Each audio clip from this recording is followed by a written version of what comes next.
ஓம் நமோ பகவதே ஸ்ரீரமணாய.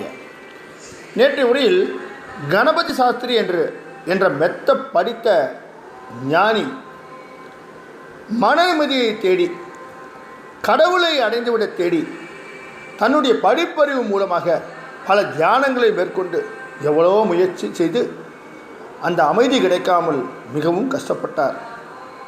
பாலசுவாமியை சென்று தரிசிக்க முற்பட்டார் என்ற நிகழ்வுகளோடு நேற்றைய உரையை முடித்திருந்தோம் அல்லவா? வாருங்கள், தொடர்ந்து பார்ப்போம்.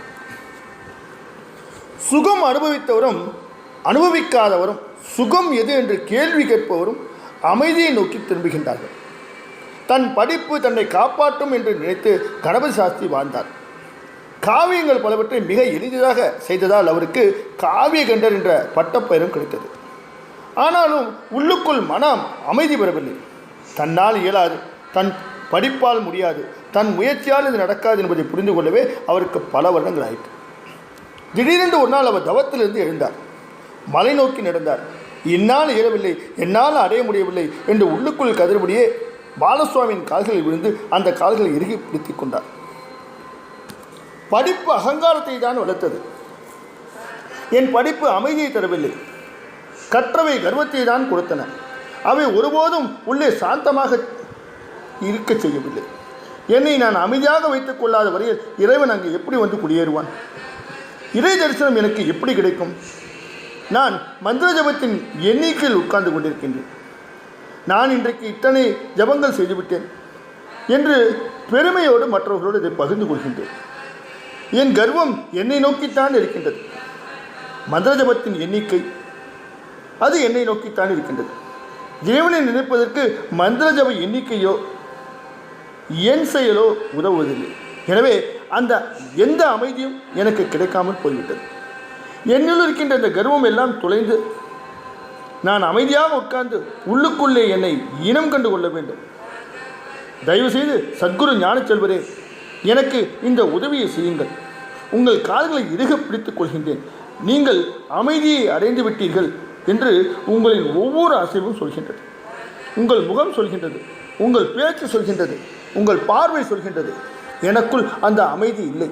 அதனால் என் பார்வை, என் பேச்சு, என் அசைவு எதுவும் சரியாக இல்லை. அவை எனக்கே அருவருப்பாக இருக்கின்றது. சத்குரு, நான் உங்களை சரணடைந்து விட்டேன். உங்கள் கால்களை இறுகப்படுத்திக் கொண்டேன். நான் உங்கள் காலடியில் முற்றிலும் என்னை இழந்து உங்கள் வசமானேன். நான் என்ற வஸ்து இங்கு இல்லை.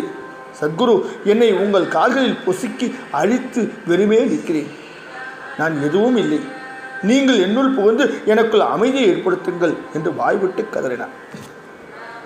அவர்கள் இரண்டு பேரும் சந்தித்த அந்த நேரம் விருபாசி குகையில் எவருமே இல்லை. மகத்தான ஒரு அமைதி மட்டுமே அங்கு நிலவியது. எழுந்து முகம் துடைத்துக் கொண்டு கணபதி சாஸ்திரி பாலசுவாமியை பார்த்து கொண்டே இருந்தார். பாலசுவாமியின் கருணை கண்கள் காவியம் கண்ட கணபதி சாஸ்திரியின் கண்களை கருணையோடு நோக்கின. என்னுள் இருப்பதே உன்னுள்ளும் என்று சொல்லாமல் சொன்னது. தன்னுள் இருக்கின்ற அந்த பரம்பொருளை தன் கண்களின் வெளியே எதிரே இருக்கின்ற பரம்பொருளை நோக்கி பாலசுவாமி செலுத்தினார். இது ஒரு அற்புதமான நயன தீட்சை. தாம் தான் எங்கும் இருக்கின்றோம் என்ற நினைப்பின் விகசிப்பு அந்த கண்கள் வெளியே பொங்கி கணபதி சாஸ்திரி கண்களை தாக்கி அவருக்குள்ளே இருக்கின்ற அந்த பரம்பொருளை தொட்டு அசைத்து ஒரு உழுக்குலுக்கியது. மனம் விரிந்தது. அமைதி குடியேறிட்டு, இறைவன் இங்கிருக்கின்றார், எல்லா இடத்திலும் இருக்கின்றார். என்னை நான் மறைத்து கொண்டிருக்கின்றேன். என் கண்களை நான் மூடிக்கொண்டிருக்கின்றேன். என் கர்வம் என்னை பிணைத்து குப்பர போட்டிருக்கின்றது. என் திமிர் என் கண்களை மறைத்து விட்டிருக்கின்றது. நான் பார்க்க இயலாதவனாக, பேச இயலாதவனாக, உணர இயலாதவனாக வெறுமே பல்வேறு கலைகளில் கட்டுண்டு கிடக்கின்றேன். அந்த கட்டுக்களை அரித்துவிட்டு நிமிர எதிரே இறை இருப்பது தெரிகின்றது. இறைவன் பார்வை உன்னை தாக்குகின்றது. எல்லா இடத்திலும் இருக்கின்ற இறைவன் உன்னை மிகுந்த கவனத்தோடு பிரியத்தோடு அணைத்துக் கொள்கின்றார். இறை என்பது உனக்கும் எனக்கும் நடுவில், எல்லோருக்கும் மத்தியில், எல்லோருடைய நெஞ்சிலும் உரைகின்ற ஒரு விஷயம். தெரிந்து கொள்ளதான் எவரும் முயற்சி செய்வதில்லை. அப்படி தெரிந்தவர் உன்னுள் இருக்கின்ற இறைவனை அதோ அங்குதான் என்று சுட்டிக்காட்ட உனக்கு அது தெரிந்து விடுகின்றது. அவர் சுட்டிக்காட்ட தயாராக இருக்கின்றார். பார்க்க உனக்கு ஒரு யோகியதை தான் வேண்டும். பார்க்க உனக்கு ஒரு பணிவு வேண்டும், ஒரு ஏக்கம் வேண்டும். பார்ப்பதற்கு உனக்கு உண்மையிலேயே ஒரு ஆசையும் வேண்டும். காவியம் கண்ட கணபதி சாஸ்திரிக்கு அந்த ஏக்கம், அந்த ஆசை வந்தது.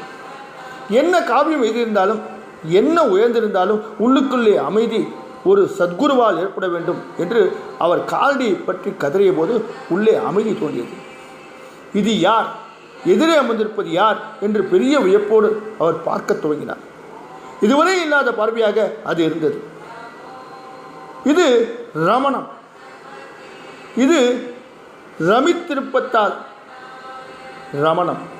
இவர் சாதாரணவர் அல்ல, இவர் ரமணர், ஸ்ரீரமணர். சாதாரண ஸ்ரீரமணர் அல்ல, இவர் ஒரு பகவான், கடவுளின் உருவம், கடவுளின் அவதாரம். தன்னுள்ளே கடவுளை கண்டு தானே கடவுளாக இருப்பவர் இவர் பகவான். இவர் மிகப்பெரிய தபஸ்வி. பல ஜென்மங்களில் செய்த தவத்தின் பயனாக இப்போது எளிதில் தனக்குள் இறைவனை தேக்கி வைத்திருப்பவர் இவர். ரிஷி, மகரிஷி, பகவான் ஸ்ரீ ரமணர் என்று அவரை காவிய கண்ட கணபதி சாஸ்திரி கொண்டாடினார். அவர் அன்று சொன்ன ஸ்ரீ ரமணர் என்ற வார்த்தை வேங்கடராமன் என்ற திருச்சூழிலிருந்து வந்த அந்த இளைஞனுக்கு மிக சரியான பட்டமாக அமைந்தது. அதன் பின் அவரை வெறுமே சுவாமி, ஐயா என்று அழைக்காமல் பகவான் ஸ்ரீ ரமண மகரிஷி என்று எல்லோரும் அழைக்கத் தொடங்கினார்கள். இமயமலை தன் சிரசில் குளிர்மேகத்தை சூட்டி கொண்டது போல சத்தியம் தனக்கு ஒரு பெயரை சூட்டி கொண்டது. அவரை சுற்றியுள்ளவர்கள் பாக்கியவான்கள். அன்று சூட்டிய பெயரை திரும்ப திரும்ப கூப்பிடுபவர்கள் அவர்கள் மிக மிக பாக்கியவான்கள். தொடர்ந்து ஸ்ரீ ரமணரின் நிகழ்வுகளை நாளை பார்ப்போமா? ஓம் நமோ பகவதே ஸ்ரீரமணாய.